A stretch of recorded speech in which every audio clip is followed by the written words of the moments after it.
Hi guys, and welcome to another episode of Kabir Considers. In this video, I'm going to react to historical American facts that aren't true.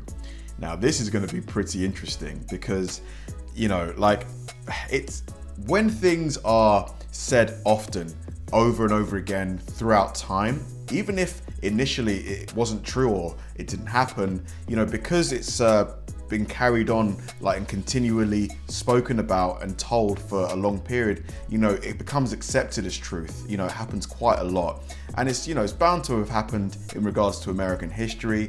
Maybe a story is exaggerated, or maybe a different name is attributed to something. There's many examples of these sorts of things happening, and this video, it's going to be kind of fun because American history I do enjoy learning about. I'm going to enjoy this. I think you guys will too. Let's do it. Hello, I'm Simon Whistler. You're watching Top 10's Net, and in the video today we're looking at the top 10 historical facts that aren't actually true. Let's go. Number 10. Columbus was the first European to discover America. While this old belief has been largely expunged from the historical record today, at one point it was believed as a fact by generations of schoolchildren and is still including me. That's what we were taught. Maintained as true by some adults even today. Of course, the truth is that the Vikings preceded Columbus by centuries and may have even built small villages in the New World hundreds of years before Columbus was born. Even if that weren't the case, however, from a purely technical perspective, Columbus never actually touched foot onto what is today the United States, spending all of his time in the East Indies. Number 9. People in Columbus's time thought that the world was flat. Closely related to the belief that Columbus discovered America is the belief, again less prevalent today than it was half a century ago, that most people in his day believed the Earth was flat, and if Columbus sailed too far out, he would fall off its edge. In reality, the notion that the Earth was flat had been refuted by the ancient Greeks, who were even able to calculate its circumference with astonishing precision, and so was not held to be a fact by any but the most primitive cultures at the time. Number 8.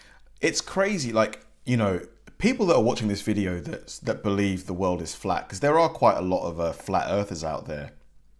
Why do you think the world is flat? What is it about, the way you perceive the world to make you think that it's flat? And another thing, isn't it crazy that the ancient Greeks, thousands of years ago, were able to calculate stuff like the Earth's circumference with, their basic rudimentary tools? Isn't that mad? 8. Hitler seized power in Germany by force.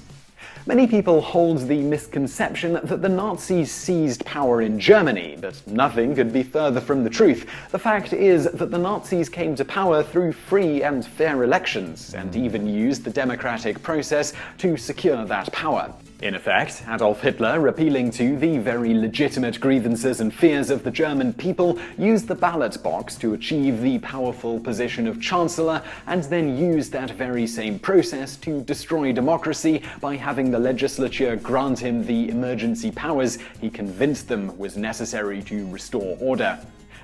It's crazy, because there's theories that there's limitless amounts of universes out there, parallel universes. Could you imagine if there's a universe out there where Germany won World War II? Could you imagine what the world would look like? Kind of gives you shivers, doesn't it? I'm guessing I probably wouldn't be here, would I? Number 7. The stock market crash of 1929 started the Great Depression.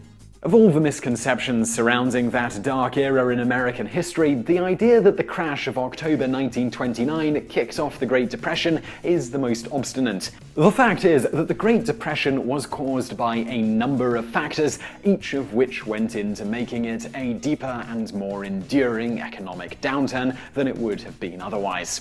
Instead of letting the market make its own corrections and wait it out, they passed legislation, such as the Smoot-Hawley Act, that raised tariffs on imports, which was designed to make it cheaper to buy American products. The problem is, they didn't anticipate that foreign governments would raise tariffs on American goods in response, thereby killing exports and forcing the mass closure of many factories. Bad government policies also caused many banks to fail, wiping out the life savings of millions of Americans, which further exacerbated the problem.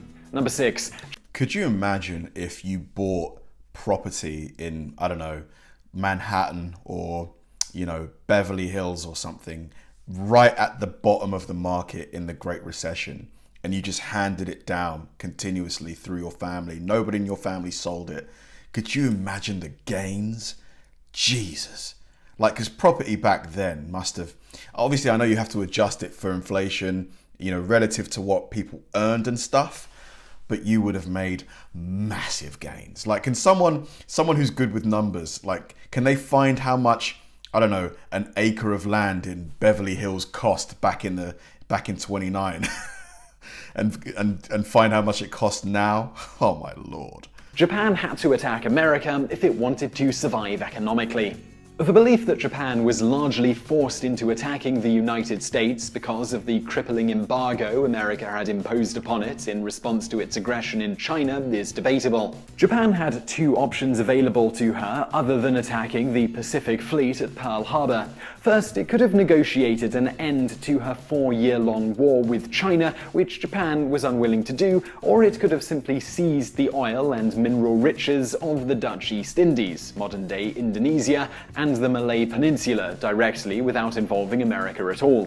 Consider for a moment that if the US was unwilling to go to war in Europe to assist Great Britain in its struggle with Nazi Germany, what were the chances Congress could have been persuaded to take on the Japanese over the Dutch East Indies and Malaysia? Number 5. Honestly, it's a scary thought, because if not for Pearl Harbor, the US probably wouldn't have fully got involved. You were helping us, I think. I think you were supplying us with I don't know, weaponry, clothing, I think grain, food and stuff like that. But you weren't putting boots on the ground. Yeah, I just don't know if we would have won. Any historians, do you think the UK and Europe would have been able to defeat, the Nazis? I'm not sure. If Lee had won at Gettysburg, the South would have won the Civil War. It is widely believed that the Union victory at Gettysburg in July of 1863 prevented the North from complete collapse, but a careful look at the overall strategic situation at the time demonstrates this to have been unlikely. First, even if Lee had routed Meade's army at Gettysburg, it would have come at considerable cost, especially considering the number of Union troops Lee faced, over 90,000 compared to his own 70,000 men. This means that even if he had been victorious, Lee would have emerged from the battle with a largely exhausted and depleted force left with which to march on Washington almost 100 miles away. Additionally, Gettysburg would have been only the first in a string of obstacles he would have had to overcome as he moved east. Eventually, he would have to retreat back into Virginia in any case, and though he could add another Confederate victory to the long list of victories Lee had enjoyed up to that point in the war, the South simply couldn't match the North's almost unlimited industrial capability and was doomed to eventually lose in any case. Number 4, Lincoln's Emancipation Proclamation freed the slaves. Most students grow up believing that the Emancipation Proclamation freed the slaves, but it did no such thing. First of all, it only applied to slaves living within the Confederate States, and since the North had no power to enforce the proclamation in those territories not under its direct control, it really had no immediate effect on freeing anyone. In fact, it didn't even free those slaves in the northern states, where slave ownership, while uncommon, was still legal. It was only illegal to buy and sell slaves in the North, not own them. It would take the 13th Amendment, ratified in 1865, to do that, and it applied throughout the country, not just parts of it. I see. Number 3. But I mean, the Lincoln Emancipation, I think that's what it was called, right? It must have had some influence, didn't it? It must have had some kind of, maybe it gave a lot of the slaves maybe the courage to run away, maybe? Lindbergh was the first person to fly across the Atlantic.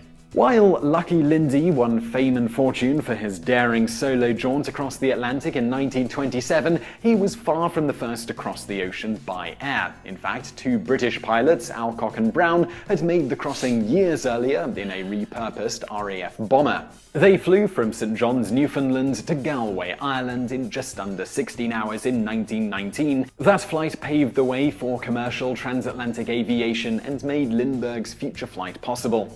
Further, just Just a couple of weeks after the British duo had made their flight, the British airship R-34, with a couple of dozen crew and passengers on board, made a double crossing. This thing just looks so vulnerable.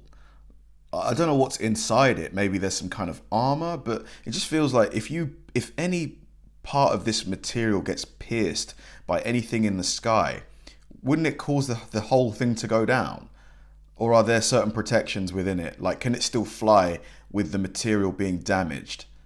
Just doesn't seem very durable. Taking about 4 days. Maybe that's why they're not really used anymore. To cross both ways. In fact, by the time Lindbergh made his world-famous crossing, close to 80 men had already made the epic journey. His, however, was done entirely solo, and clocking in at almost 34 hours of straight flying time was a far more challenging and grueling feat. Number 2. Custer's 7th Cavalry was wiped out at Little Bighorn. While many assume that Custer's entire command was wiped out at the Battle of Little Bighorn in June of 1876, the truth is that less than half of the 647 men under his command were killed in the famous battle. The reason for this was twofold. First, some of his men were assigned to drive and guard the lengthy wagon train that followed in the army's wake, and so were too far away at the time to be involved. And secondly, Custer had divided his command between himself and Major Reno in an effort to make a two-pronged attack. Reno's assault, which preceded Custer's by an hour or so, was driven off with heavy casualties, but most of it emerged from the battle intact. It was only those companies that rode with Custer, about 210 men in all, that were entirely wiped out. Wow. Number 1. The USA was chiefly responsible for defeating Germany in World War I and World War II. I mean, chiefly responsible? I don't think anybody really believes that. You know, like, I think most people know it was a collaborative effort, like, between the Allies. While American material and military support was imperative and likely ensured an eventual Allied victory, it was others who bore the brunt of the fighting against Germany in both wars. In World War I, the US was late to the show, not making it to France in significant numbers until late in 1917. It was the British and French who had been doing all of the fighting up until then, and had battered the Germans by the time the US entered the fray. In the Second World War, things were much the same, with American troops not arriving in theatre until very late in the war.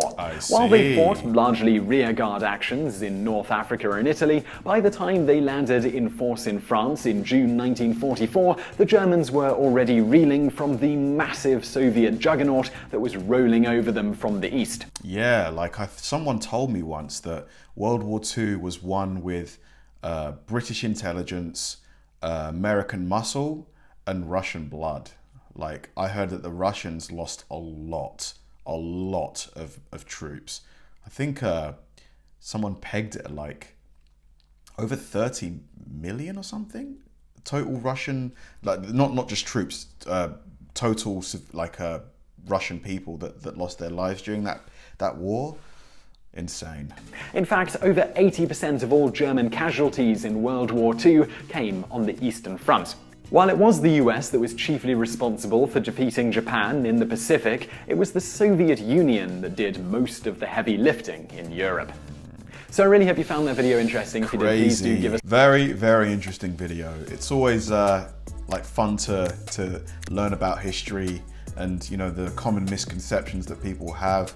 And I'm sure there's a lot of things like that we accept as fact now that maybe in 5, 10, 20 years, you know, there'll be revisions made, because we're constantly finding new information. There's a constant flow, especially in this interconnected world we live in now, where historians are able to, you know, communicate with each other very easily from, you know, all points of the planet, share information, collaborate.